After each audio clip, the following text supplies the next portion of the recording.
semuanya, pada kesempatan kali ini kita akan membahas materi pajak mengenai pembetulan SPT tahunan pajak orang pribadi. Khususnya ketika ada salah informasi ataupun data diri terhadap wajib pajak. Pada kali ini, kasus yang akan kita bahas adalah kondisi di mana seorang wajib pajak sudah selesai melakukan pelaporan SPT melalui Korteks secara normal. Namun, ketika dicek, ternyata terdapat kesalahan, baik di informasi umum ataupun identitas wajib pajak tersebut. Maka dari itu harus dilakukan yang namanya pembetulan SPT. Mungkin bagi sebagian orang hal ini adalah masalah yang sepele. Namun tanpa kita sadari, hal ini rupanya akan menimbulkan masalah administrasi di kemudian hari.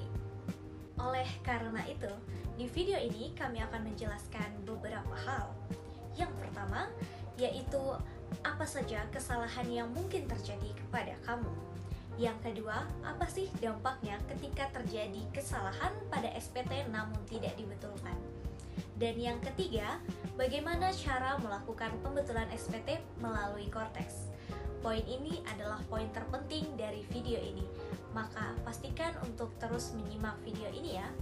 Dan yang terakhir atau yang keempat adalah apakah ada sanksi yang akan dikenakan kepada kamu jika kamu tidak membetulkan SPT kamu ketika kamu sudah mengetahui ada yang salah dari SPT itu.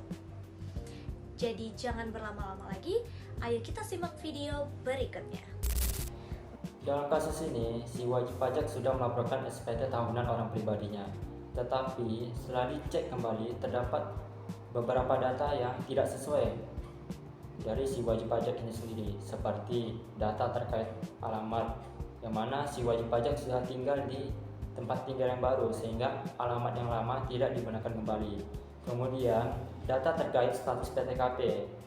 Ini misalkan si wajib pajak salah memilih opsi dalam status PTKP-nya dalam pelaporan SPT tahunan orang pribadi, ataupun status PTKP-nya salah dari si pemberi kerja, yang mana dalam pelaporan tercatat K0, tetapi di tahun ini dia sudah mempunyai tanggungan dan satu anak, sehingga status yang baru seharusnya yaitu K1.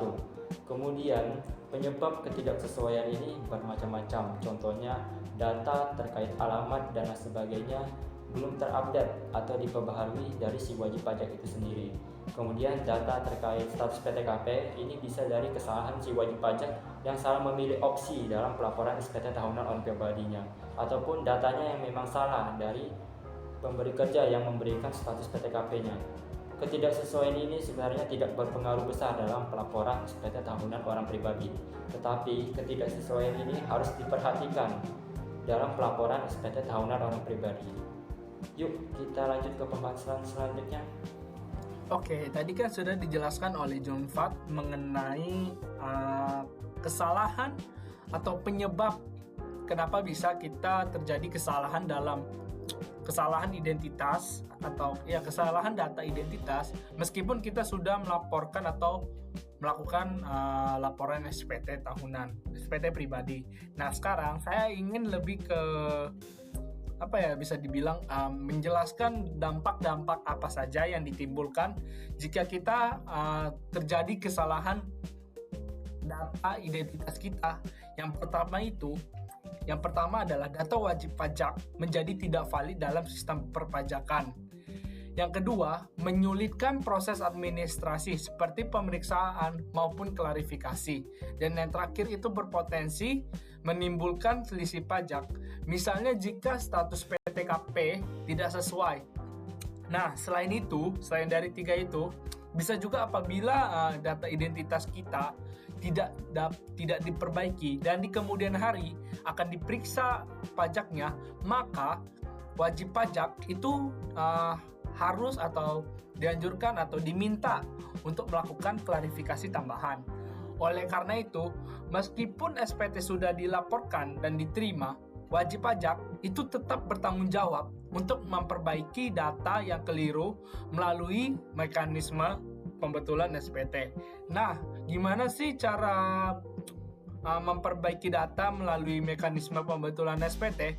Nah, caranya itu akan dijelaskan oleh rekan saya yang lain, yaitu Mutia.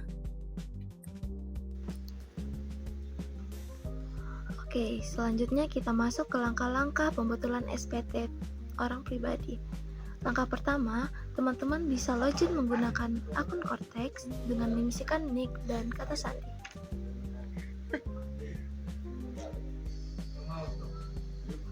Setelah itu, teman-teman bisa klik surat pemberitahuan dan klik surat pemberitahuan atau SPT, lalu klik buat konsep SPT, pilih PPH orang pribadi, dan next. Selanjutnya, jenis periode SPT, pilih SPT tahunan, tahun pajak 2025. Modal SPT, teman-teman bisa memilih pembetulan, lalu create tax return.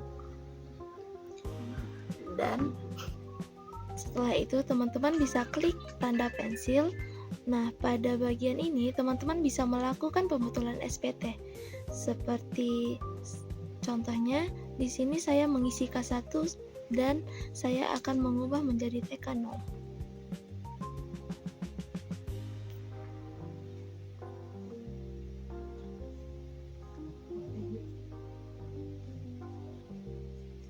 Lalu, klik centang dan simpan konsep, bayar dan lapor.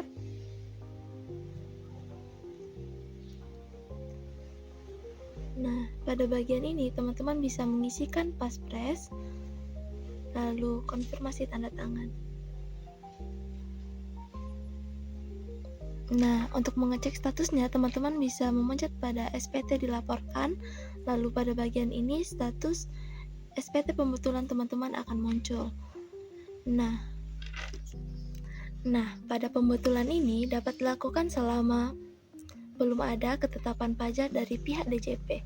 Berikutnya akan dijelaskan mengenai apakah pembetulan ini menimbulkan sanksi atau tidak. Pada dasarnya, pembetulan SPT karena kesalahan data identitas tidak dikenakan sanksi apabila tidak mengubah jumlah pajak terutangnya. Namun, jika saat pembetulan menyebabkan pajak menjadi kurang bayar, maka wajib pajak wajib untuk melunasi kekurangan pajak tersebut dan bisa dikenakan sanksi bunga sesuai dengan ketentuan yang berlaku. Oleh karena itu, penting bagi wajib pajak untuk mengisi SPT dengan teliti dan segera melakukan pembetulan jika ditemukan kesalahan. Nah, meskipun SPT-nya sudah dilaporkan, kesalahan data identitas tetap harus diperbaiki di SPT pembetulan agar data perpajakan tetap akurat dan sesuai ketentuan yang berlaku. Dadah! Berikutnya. Baik, segitu saja video dari kami. Jika kamu merasa video ini membantu kamu, jangan lupa klik like dan subscribe. Sekian dan terima kasih dan sampai jumpa.